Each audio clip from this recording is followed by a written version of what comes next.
Hello! Welcome to Tuesday, March 31st, the last day in March. So today, we've been gearing up for this big event, the action potential. And that's what we're going to talk about today. So I have today, tomorrow, and Thursday. It's all about the action potential. I'm going to list the steps today. We'll make a graph of it tomorrow, and then we'll review it all on Thursday. And if we were in school, we'd have a nice quiz or a test on all this stuff, but instead maybe we'll do something next week and do some sort of open book take home obviously test thing. We'll figure it out. Anyhow, so yesterday I gave you the definition of the action potential, and that is a rapid change in electric potential in the membrane of the neuron. I apologize if you hear a little bit of drilling and sawing inside my house. It's a little bit loud. I got the kids doing schoolwork, so I forgot to come outside. Outside yesterday I have a dog barking. Today I have the lawnmower going. Well, not me. The lawnmower's going, and somebody's cutting something. I don't know. Whatever. I'm going to try my best here. Anyhow, let us go into my notebook.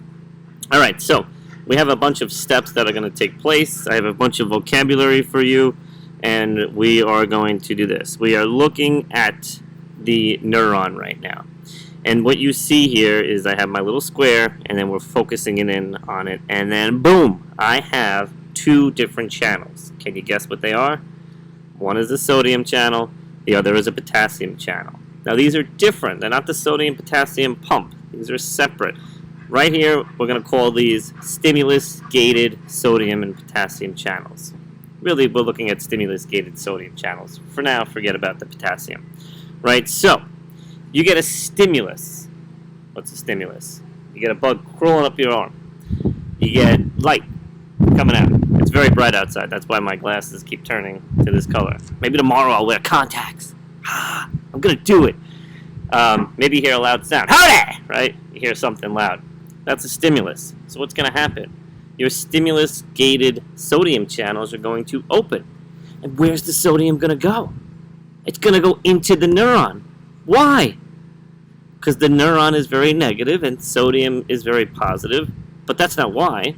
The reason why is there's a heck of a lot more sodium outside than inside, and they want to get in there. That's where the party is. So, number one over here.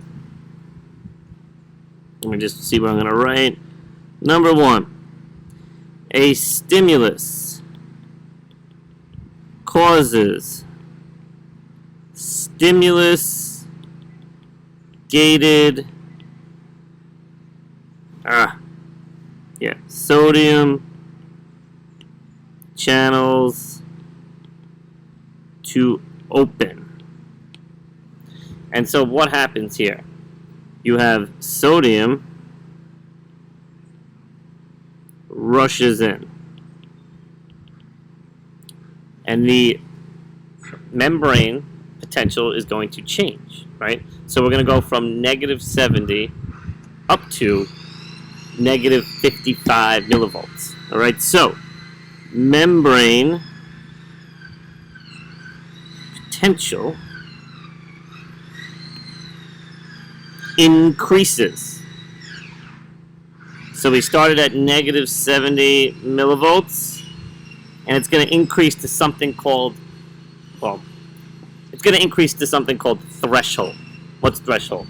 It is going to be about negative 55 millivolts. All right, so we're going to say increases to approximately negative 55 millivolts. And yes, we're increasing, we're going up, right? Negative 70 is less than negative 55.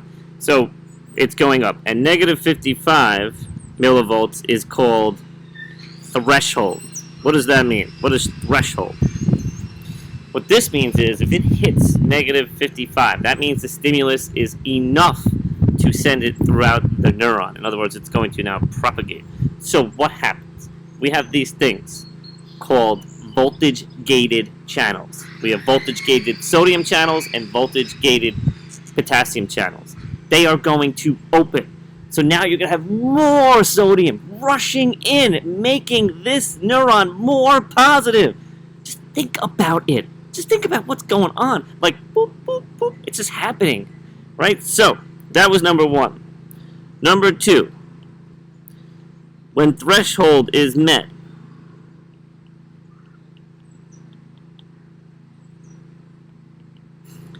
voltage gated sodium channels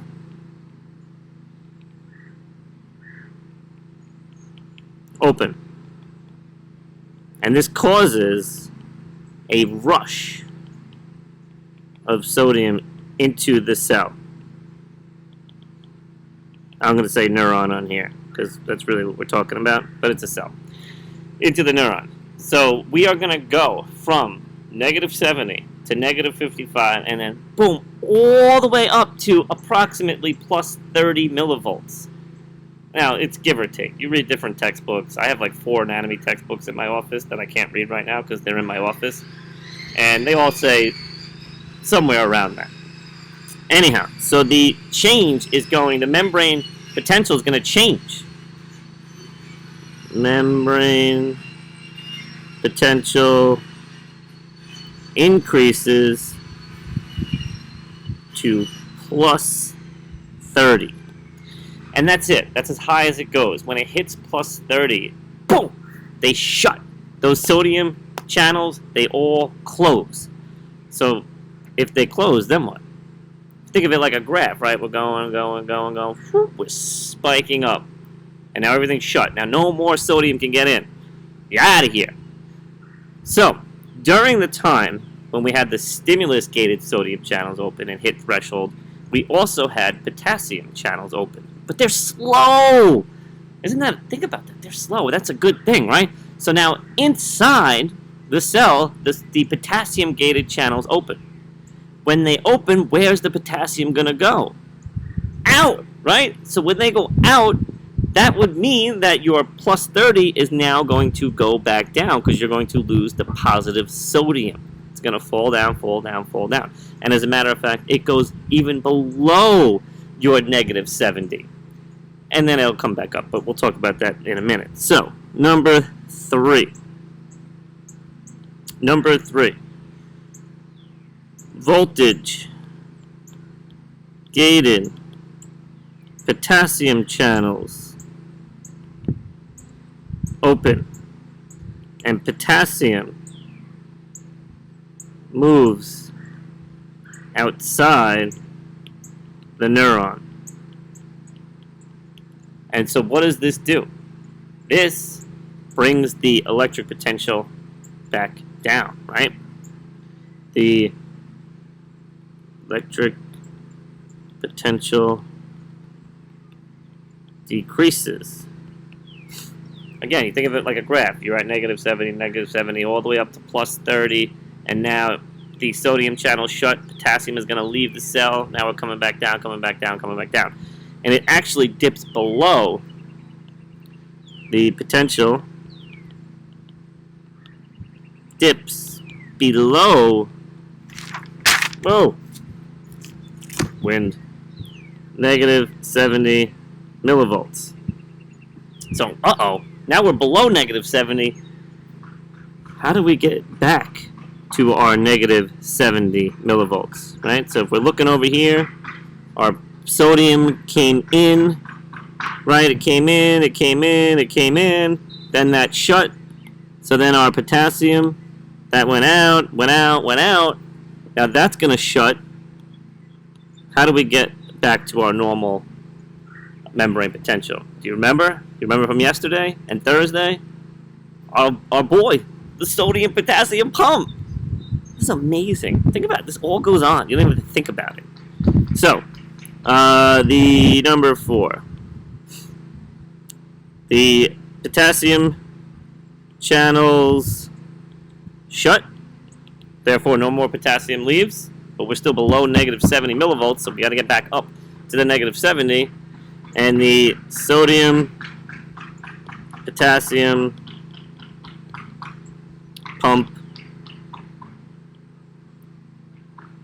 brings the electric potential back to negative 70 millivolts. So really it's pretty simple. You have a stimulus, you have sodium rushing into the cell. If it hits negative 55, you get threshold. It's going to cause an action potential, which is going to be a change of charge, a rapid change. So then the cell is going to get really positive in that particular area for that moment. It's going to shut when it hits plus 30, and then the potassium is going to leave. It's going to come back down lower than negative 70, and then the sodium-potassium pump is going to bring it back to normal. Tomorrow we're going to do a graph on this, and it'll be a lot clearer. We are going to label what these things are, though. When we have our regular neuron, it's called polarized, right? So if we have a regular neuron, looks something like this. We have our negative over here, and we have our positive out here. That is called polarized. Okay? Negative 70 on the inside, plus on the outside. Think of it like a battery, a plus and minus. Look at like a 9-volt. Alright, so when the sodium rushes in, causing it to become positive, that's called a depolarization. So we have, this would be a depolarization. Right, the cell, the neuron becomes positive. Okay?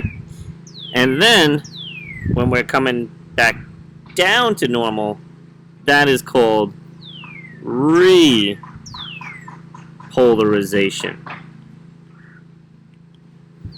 Then, it dips a little bit below, and you have something called hyperpolarization, and then it gets back to being polarized. So again, your cell is polarized, you have a stimulus, somebody says, howdy! Your sodium channel is open, they rush in, there's a depolarization, the cell becomes positive, those sodium channels shut, the potassium leaves, there's a repolarization coming back to its negative charge, it goes a little bit below its negative charge, it gets hyperpolarized, and then it comes back and it's polarized. Again, tomorrow we're going to make a graph, Thursday we're going to review it, we are going to do this so much, you're gonna get it, even via YouTube. Now, I'm running short on time. I cannot go above 15 minutes, or I won't go above 15 minutes. It's just too much. I hope you're having a great Tuesday, and I will see y'all tomorrow. Peace! I can't find it. It's so bright, I can't even see my cursor. All right, one more time. Peace!